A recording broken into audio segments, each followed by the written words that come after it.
Talking about simple lipid in detail. ठीक है, तो हमने अपने लास्ट लेक्चर्स में जो है सिंपल लिपिड यानी कि क्लासिफिकेशन ऑफ लिपिड को डिस्कस कर लिया था कि इसमें क्लासिफिकेशन ऑफ लिपिड्स कौन कौन से आते हैं, उसकी कौन सी क्लासिफिकेशन है, हमने उसके जस्ट रिव्यू लिया था। तो अब हम डिटेल्स में उनको देखते जाते हैं कि फर्दर ट्राइसाइलग्लिसरॉल क्या होता है, वैक्सीज क्या हैं, तो हम इनको डिटेल में पढ़ेंगे। अब तो सबसे पहले हम सिंपल लिपिड्स की बात करते हैं। तो सिंपल लिपिड्स में सबसे पहले हम ट्राइएसाइल ग्लिसरॉल को पढ़ेंगे। ठीक है, तो सिंपल लिपिड में हमने ट्राइएसाइल ग्लिसरॉल को पढ़ना है। तो ट्राइएसाइल ग्लिसरॉल को ट्राइग्लिसराइड्स भी बोलते हैं। ठीक है, तो ट्राइएसाइल ग्लिसरॉल को ट्राइग्लिसराइड्स भी बोला जाता है, फैट्स भी बोला जाता है और न्यूट्रल फैट्स भी बोलते हैं। तो अब हम कहते हैं कि ये ट्राइएसाइल ग्लिसरॉल जो है the ester of 3 fatty acids with 1 molecule of glycerol, ये इसकी डेफिनेशन है। यानी कि इसको हम कहते हैं कि ये ईस्टर है 3 फैटी एसिड का विद 1 मॉलिक्यूल ऑफ ग्लिसरॉल। इसमें 3 फैटी एसिड्स मौजूद होते हैं विद 1 मॉलिक्यूल ऑफ ग्लिसरॉल, और ये मिलके क्या बन जाता है, ये ट्राइएसाइल ग्लिसरॉल बन जाता है। अब इसमें ट्राइएसाइल ग्लिसरॉल हमने क्या कह दिया कि 3 fatty acids in Easter linkage with a single glycerol, यानी कि 3 हमारे पास फैटी एसिड मौजूद होते हैं।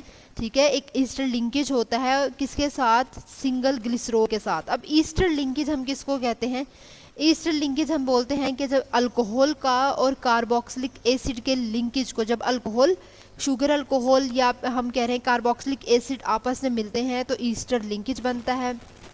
अब यहाँ पे फैटी एसिड की अगर बात करें तो फैटी एसिड हमारे पास कार्बोक्सिलिक एसिड है, यानी कि R/COOH कार्बोक्सिलिक एसिड, और जो हमारे पास ग्लिसरॉल है वो हम कह रहे हैं कि शुगर अल्कोहल, यानी कि ग्लिसरॉल हमारे पास अल्कोहल है। तो अल्कोहल और कार्बोक्सिलिक एसिड के दरमियान में जो लिंकेज होता है वो ईस्टर लिंकेज कहलाता है, और इनके लिंकेज से जो चीज़ बन रही है वो है ट्राइएसाइल ग्लिसरॉल। अब इसमें कुछ सिंपल ट्राइएसाइल ग्लिसरॉल भी होते हैं, मिक्स्ड ट्राइएसाइल ग्लिसरॉल भी होते हैं। ठीक है, जैसे सैचुरेटेड ट्राइएसाइल ग्लिसरॉल भी होंगे और अनसैचुरेटेड ट्राइएसाइल ग्लिसरॉल भी होंगे। ठीक है, तो सिंपल ट्राइएसाइल ग्लिसरॉल में हम कहते हैं कि same kind of fatty acid in all 3 positions and are named after the fatty acid they contain tripalmitin, tristearin and triolein.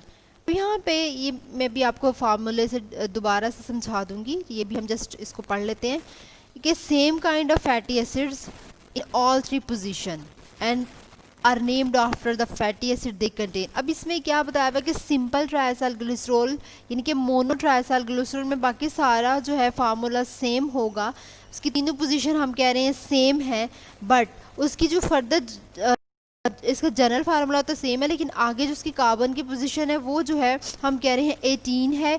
तो क्या होगा, ट्रायोलियन होगा और उसमें एक बॉन्ड मौजूद होगा, तो हमने इसको 18 लगा दिया है, और अगर उसमें कोई बॉन्ड मौजूद नहीं है तो हम उसको ट्राइस्टेरिन कहेंगे। यानी कि इसमें कार्बन नंबर, अगर कार्बन नंबर 18 है देन हम कह रहे हैं ट्राइस्टेरिन, और अगर तो 16 कार्बन नंबर है तब हम इसका नाम दे रहे हैं ट्राइपैल्मिटिन। ठीक है, और ये इसकी एग्जाम्पल है। तो हमने क्या कह दिया कि same kind of fatty acids in all 3 positions and are named after the fatty acid they contain tripalmitin, यानी कि सेम फैटी एसिड्स हैं, पहले उसकी तीनों पोजीशन सेम है, लेकिन उसके आगे जो है हमारे पास कार्बन नंबर 16 है, 18 है। ठीक है, तो ये सिंपल ट्राइएसाइल ग्लिसरॉल है, जबकि मिक्स ट्राइएसाइल ग्लिसरॉल्स में 2 या 2 से ज़्यादा फैटी एसिड मौजूद हो सकते हैं। नेचुरली अकरिंग ट्राइएसाइल ग्लिसरॉल हम कह रहे हैं कि वो मिक्स होते हैं, नेचुरली ये प्रोसेस है। तो यहाँ पे हम कह रहे हैं कि 2 से ज़्यादा जो है फैटी एसिड्स मौजूद होंगे। तो हम कह रहे हैं कि to name these compounds the name and position of each fatty acid must be specified. अब यहाँ पर भी पोजीशन के अकॉर्डिंगली उनका नाम स्पेसिफाई होगा। ठीक है, जैसे ही कोई भी कंपाउंड है उसके आगे जितने कार्बन नंबर होंगे उसके अकॉर्डिंगली उसको नाम दिया जाएगा, लेकिन इसमें आपने ये याद रखना है मिक्स्ड ट्राइएसाइल ग्लिसरॉल में इट कंटेन 2 और मोर फैटी एसिड्स। अब यहाँ पे आपको समझाना है कि ट्राइएसाइल ग्लिसरॉल बना कैसे है। अभी तो हमने जस्ट उसको रीड किया है, अब हम इस फार्मूले की मदद से देख लेते हैं। तो हम इसको हाईलाइट करते जाते हैं। ठीक है, तो हमारे पास ये फार्मूला है, ये है ग्लिसरॉल का। ये किसका फार्मूला है, ये हमारे पास ग्लिसरॉल का फार्मूला है। अब यहाँ पे क्या बताया हुआ है कि हमने कहा कि ग्लिसरॉल और फैटी एसिड मिलकर क्या बना रहे हैं, एक फैट बना रहे हैं। ठीक है, तो अब ये हमारे पास फैटी एसिड, यानी कि हमने 3 फैटी एसिड्स की बात की थी कि ये किसका कम्बिनेशन है, 3 fatty acid with 1 molecule of glycerol. अब ये वाला फार्मूला जो है ये ग्लिसरॉल का फार्मूला है और हमारे पास ये फैटी एसिड का फार्मूला है आर और COOH, ठीक है, कार्बोक्सिलिक एसिड जिसको हमने नाम दिया है, ठीक है। और ये हम जिसको कह रहे हैं शुगर अल्कोहल, ठीक है, ये शुगर अल्कोहल। उसके अलावा आप इसको अल्कोहल भी कह सकते हैं, ठीक है। ये हमारे पास क्या है, ग्लिसरॉल है। अब इन दोनों ने मिलके क्या किया, ये दोनों जब मिलते हैं तो हम ईस्टर लिंकेज नाम देते हैं। अब यहाँ पे 3 फैटी एसिड और एक ग्लिसरॉल के मॉलिक्यूल के मिलने से ये हमारे पास क्या बन गया, ये हमारे पास ट्राइग्लिसराइड बन गया, ठीक है। ये हम कह रहे हैं R1 R2। अब यहाँ पे इसको हम नाम देख लेते हैं कि क्या है। अब यहाँ पे किस तरह ये फार्मूला बना, इधर से ये जो H है, यहाँ से ये H और यहाँ से हम कहते हैं ये वाला H जो है ये क्या हो जाएगा, ठीक है, ये H और ये जो है ये OH, H और OH जो है वो निकल गया, तो यहाँ से वाटर का मॉलिक्यूल भी रिलीज होता है, ठीक है, वाटर का मॉलिक्यूल भी रिलीज होगा, यानी कि 3H2 हमारे पास रिलीज हो जाते हैं। अब यहाँ पे ये OH और H निकल जाता है, बाकी ये वाला जो हिस्सा है ये वाला CHH, ये देखिए ये बिल्कुल वैसे ही है। उसके बाद ये वाला O भी यहाँ पर मौजूद है। उसके अलावा ये वाला जो है ये भी हमारे पास यहाँ पर प्रेजेंट है। तो ये इस तरह ही हमारे पास जो है फैट्स बन जाएंगे, ठीक है। तो हमारे पास जो है ये बन गया फैट्स जिसको हम ट्राइग्लिसराइड बोलते हैं। अब यहाँ पर 1 fatty acid, if 1 fatty acid is attached then it is monoglycerol, ठीक है। यहाँ पे 1 फैटी एसिड R1 हम क्या कह रहे हैं कि 1 fatty acid attached then it is known as the monoglycerol, and if 1 or 2 more than 1 fatty acids are attached then it is known as a diacylglycerol, and if 3 fatty acids are attached then it is known as the triacylglycerol, ठीक है। यहाँ पर हमारे पास 3 fatty acids हैं, 3 fatty acid. अगर just इतना होगा, मतलब ये वाला हिस्सा होगा, ये वाला R वाला, तो हम कहेंगे कि इट इज़ मोनोग्लिसरॉल।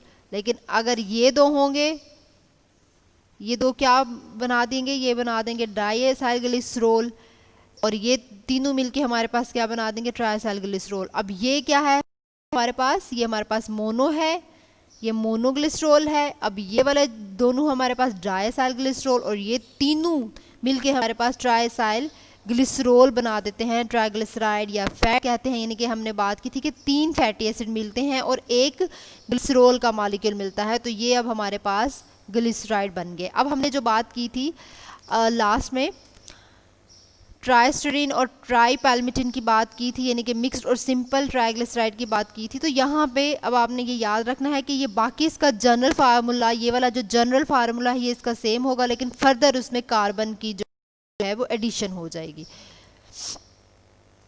तो यहाँ पर आपको नज़र आ रहा है ट्राइग्लिसरॉल का फार्मूला। अब ये क्या है, ट्राइग्लिसरॉल का फार्मूला है, ठीक है। इसको भी हम हाईलाइट कर लेते हैं, ठीक है। तो ये देखें, अब ये हमारे पास किसका फार्मूला बन गया, ये हमारे पास ट्राइएसाइलग्लिसरॉल का फार्मूला है।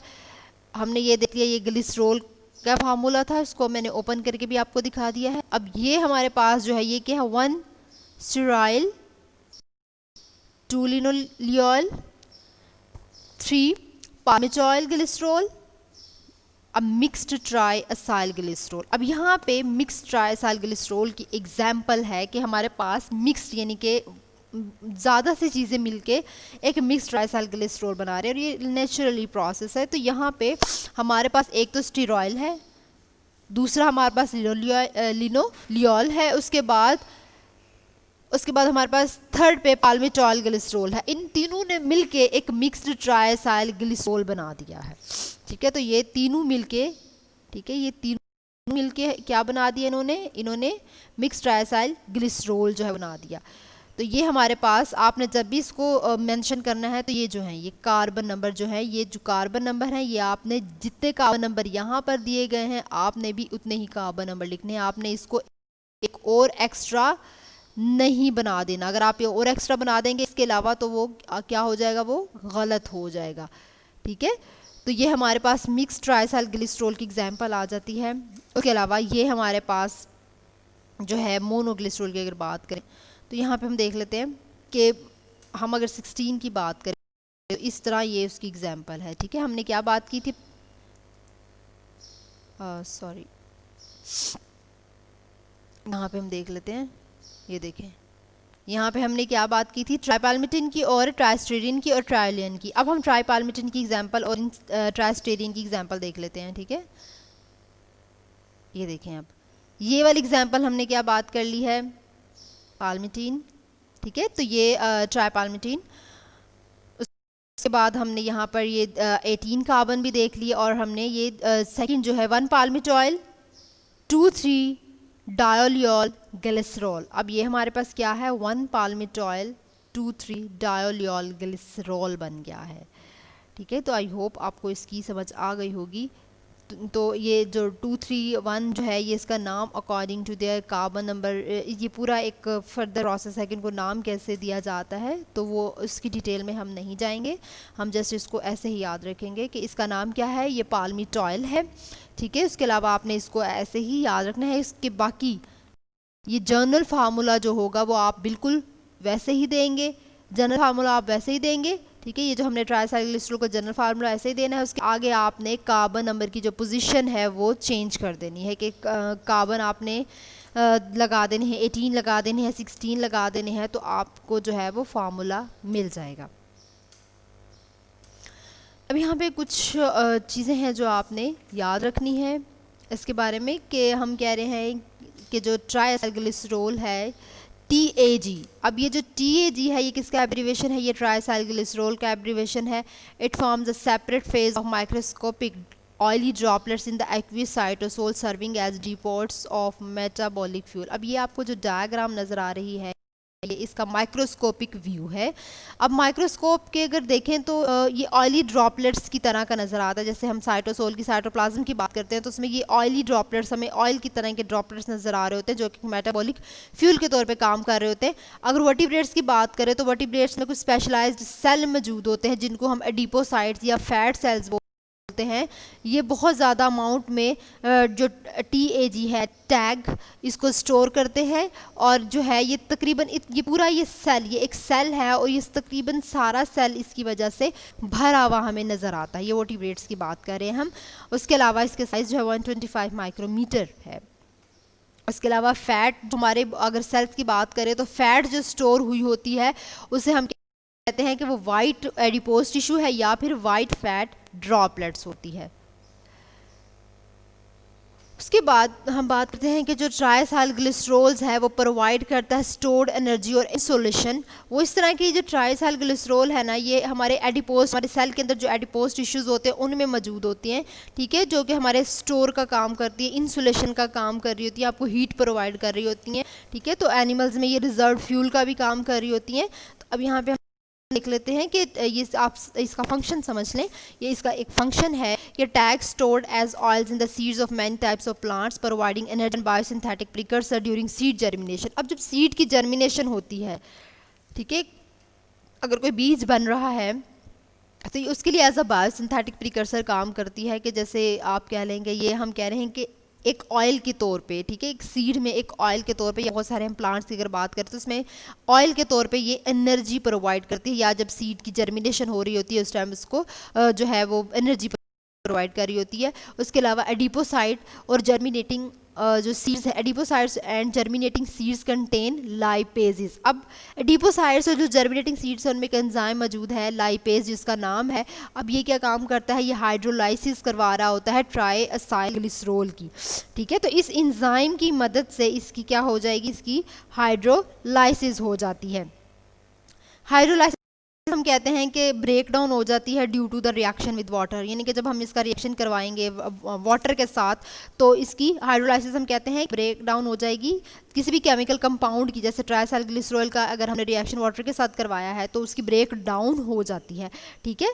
तो यहाँ पे केमिकली किसी भी कंपाउंड का पानी के साथ रिएक्शन करवा रहे होते हैं तो उसकी ब्रेक डाउन हो जाती है, वो टूट जाता है, तो उसको हम हाइड्रोलाइसिस कहते हैं। अब यहाँ पे क्या होता है कि इनके एडिपोसाइट्स जर्मिनेटिंग सीड्स के जो है पास लाइपेज एंजाइम मौजूद होता है जो इसकी हाइड्रोलाइसिस करवा देता है। जो भी उनके पास ट्राइसाइल ग्लिसरॉल स्टोर हुआ होता है उसकी हाइड्रोलाइसिस करवा देगा, उसकी ब्रेक डाउन करवा देगा, जिसके नतीजे में क्या होगा, फैटी एसिड रिलीज होगा for export to sites where they are required as fuels. ठीक है, और फिर वो जो फैटी एसिड है ना, जहाँ जहाँ पर सेल में उसकी ज़रूरत है, पूरी बॉडी में अगर ह्यूमंस की बात कर रहे हैं या फिर हम प्लांट्स की, एनिमल्स की बात कर रहे हैं, तो वहाँ पे जहाँ पर भी इसकी ज़रूरत है वो उस साइड पे चला जाएगा और फिर जो है एक फ्यूल के तौर पर काम करेगा। जाहिर सी बात है, जैसे आप फ्यूल, अगर हमें खाना नहीं मिल रहा तो हमें एनर्जी नहीं आएगी, हम कोई काम नहीं कर सकते। ठीक है, तो ये एज अ फ्यूल काम करेगा।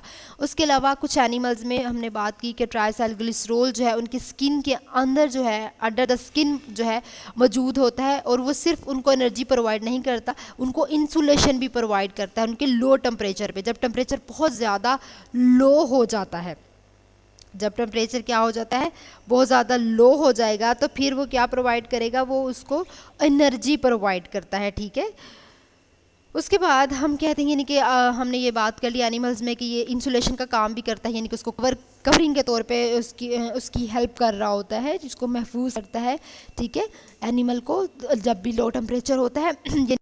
कि सील्स की अगर बात करें, एनिमल्स में अगर हम देखें, पेंगुइन्स है, वॉलरसेस है, सील्स हैं, तो उसमें जो है क्या होता है, उसमें ये इंसुलेशन का काम कर रहा होता है। ठीक है, इसमें हम देख लेते हैं कि वो अब इंसुलेशन का काम जो है वो कैसे करता है। उसमें क्या होता है कि हम कहते हैं कि जैसे कि सील्स, वाल्सीज और अदर वार्म ब्लडेड जो पोलर एनिमल्स हैं, पोलर एनिमल्स यानी कि वार्म ब्लडेड पोलर एनिमल जो है वो amply padded with the triacyl glycerol.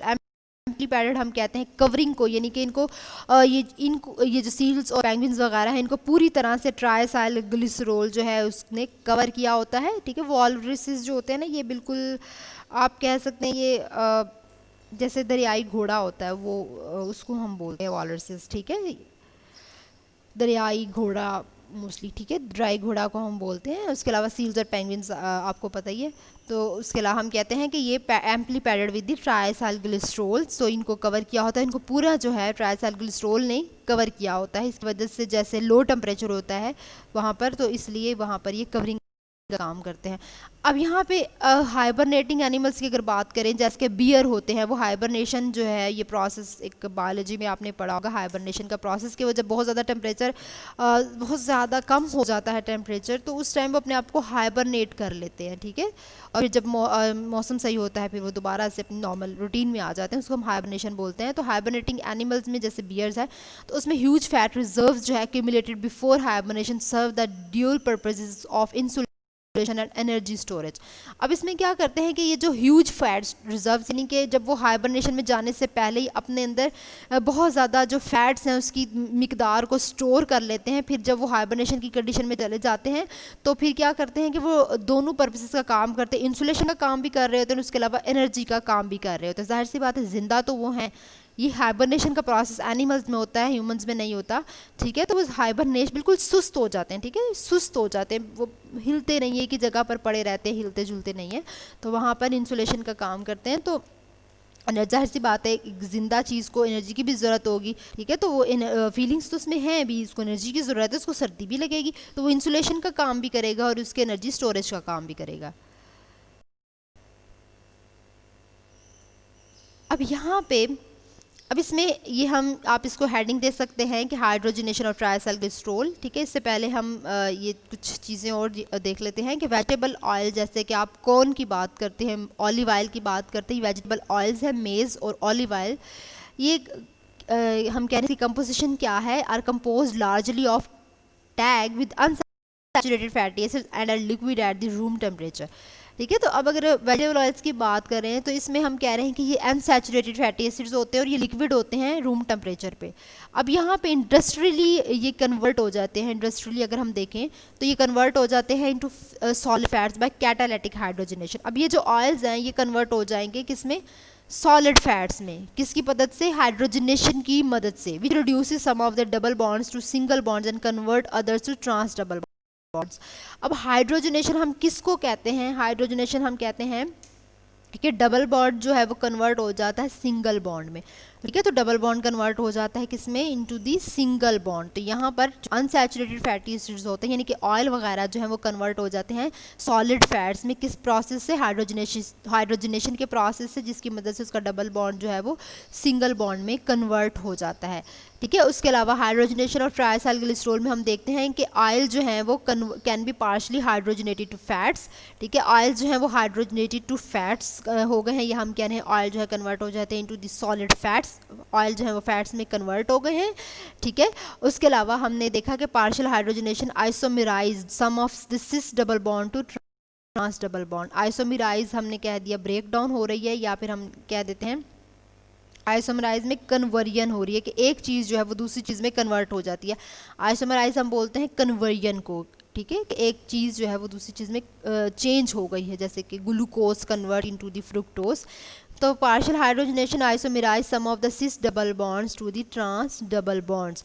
अब cis double bond trans double bond में क्या है ये भी हम देख लेते हैं। तो ये सिस डबल बॉन्ड जो होता है वो ट्रांस डबल बॉन्ड में भी इस हाइड्रोजनेशन की मदद से चेंज हो जाता है। अब यहाँ पर आपको एक जो है स्ट्रक्चर नज़र आ रहा है। अब इस स्ट्रक्चर की अगर बात करें तो ये है एक अनसैचुरेटेड फैट।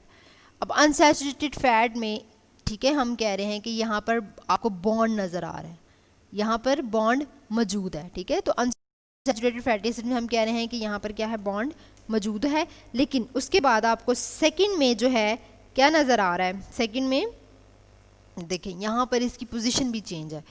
ठीक है। यहाँ पर देखें, यहाँ पर इसके पास बॉन्ड जो है वो मौजूद है।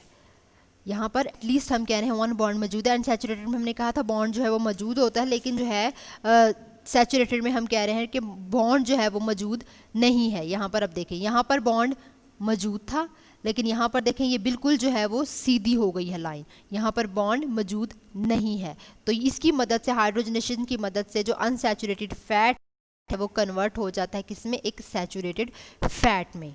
तो ये प्रोसेस क्या है, ये हाइड्रोजनेशन का प्रोसेस है।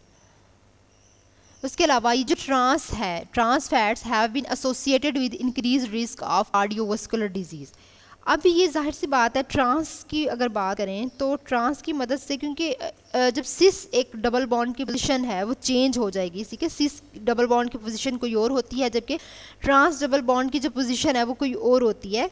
तो अब कार्डियोवास्कुलर हम कहते हैं कि इसकी मदद से क्या होता है कि जब पोजीशन चेंज हो जाती है, जो फैट्स हैं उसकी मदद से, ट्रांस फैट्स की मदद से, जो आपकी जो दिल की बीमारियां हैं, जो आपकी हार्ट प्रॉब्लम्स हैं, या आप कह रहे हैं कि आपकी जो ब्लड वेसल्स हैं उनमें जो है प्रॉब्लम आना शुरू हो जाएगी। तो इसको हम कह रहे हैं कार्डियोवास्कुलर डिजीज़। तो इसकी मदद से क्या होता है कि कार्डियोवास्कुलर डिजीज़ बन जाती है। ठीक है। कि जो फैटी एसिड्स वगैरह हैं वो आपकी आर्टरीज़ वगैरह में जो है वो जमा होना शुरू हो जाती हैं, ब्लड क्लॉट्स बना देती हैं। तो उसकी वजह से फिर आपको जो हार्ट का प्रॉब्लम स्टार्ट हो जाता है।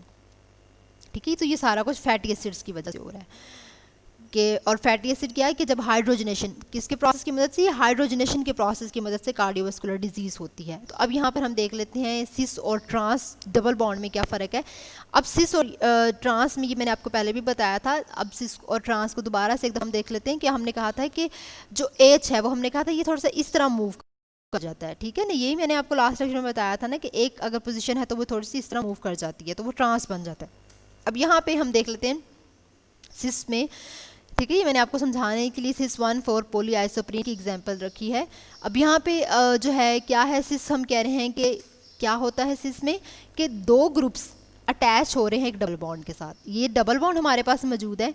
अब यहाँ पे दो ग्रुप अटैच होते हैं। ठीक है। और उसकी पोजीशन भी क्या है, same. If two groups attached to the double bond on the same position, then it is known as cis. If two groups attached to the double bonds on the same position on the same side, then it is called cis. तो यहाँ पर जो position है CH2, हमारे पास एक group है, एक group CH2 है, दूसरा ग्रुप भी CH2 है, तो ये दोनों एक ही पोजीशन पर हैं, तो ये cis होगा। उसके बाद अब यहाँ पर देखें ट्रांस में, अब ट्रांस में बात करते हैं तो CH2 जो है ये एक जो है ऊपर ही है, लेकिन दूसरा जो है वो मूव कर गया है, और ये किसकी वजह से, वो हाइड्रोजनेशन हुई है, तो ये क्या हुआ, ये इस तरफ हो गया, तो ये ट्रांस बन गया। तो अब क्या कहेंगे, if the two groups attach to the double bonds but on the opposite side, then it is called trans. कि दो ग्रुप्स तो मौजूद हैं but on the opposite side. अब यहाँ पर देखें, ये एक और एग्जांपल है सिस डबल बॉन्ड और ट्रांस डबल बॉन्ड की। यहाँ पर एक कार्बन हमारे पास है, ठीक है, यहाँ पर अब देखें सिस डबल बॉन्ड मौजूद है। और एक बात और आपने याद रखनी है, डबल बॉन्ड पे हाइड्रोजन जो है वो मौजूद होता है, डबल बॉन्ड पे हाइड्रोजन मौजूद है, यानी कि सिस पे हाइड्रोजन मौजूद होता है, सिस और ट्रांस पे हाइड्रोजन मौजूद होता है, ठीक है। अब यहाँ पर हाइड्रोजन लाजमी है। अब यहाँ पर सिस और ट्रांस फैटी एसिड्स देखें, यहाँ पर सिस डबल बॉन्ड में पोजीशन इनकी सेम है, लेकिन ट्रांस में इनकी पोजीशन डिफरेंट हो गई, यानी कि एक जो हाइड्रोजन है वो ऊपर आ गया है, ठीक है। सिस में पोजीशन सेम है लेकिन यहाँ पर अब पोजीशन डिफरेंट हो गई है, तो सिस और ट्रांस फैटी एसिड की ये एक बहुत अच्छी एग्जाम्पल है, ठीक है। लास्ट लेक्चर में भी हमने देखा था, लेकिन इतनी डिटेल से मैंने आपको नहीं बताया था, लेकिन अब मैंने आपको उसको डिटेल में बता दिया है कि सिस और ट्रांस फैटी एसिड यानी कि सिस और ट्रांस डबल बॉन्ड्स में क्या हो रहा है। एंड यहाँ पर हमने बात की कि हाइड्रोजनेशन की मदद से सिस और ट्रांस फैटी एसिड्स हैं वो कन्वर्ट हो जाते हैं, ठीक है, और सिस जो है वो कन्वर्ट होकर ट्रांस में बन जाती है। जब वो ट्रांस में बन जाती है तो इसकी मदद से आपको जो हार्ट की प्रॉब्लम है वो स्टार्ट होना शुरू हो जाती है। तो ये हमने देख लिया है, किसको हमने देखा है अपने लेक्चर में, ट्राइएसाइल ग्लिसरॉल को, यानी कि सिंपल लिपिड की जो फर्स्ट एग्जाम्पल यानी कि ट्राइएसाइल ग्लिसरॉल को हमने स्टडी किया है।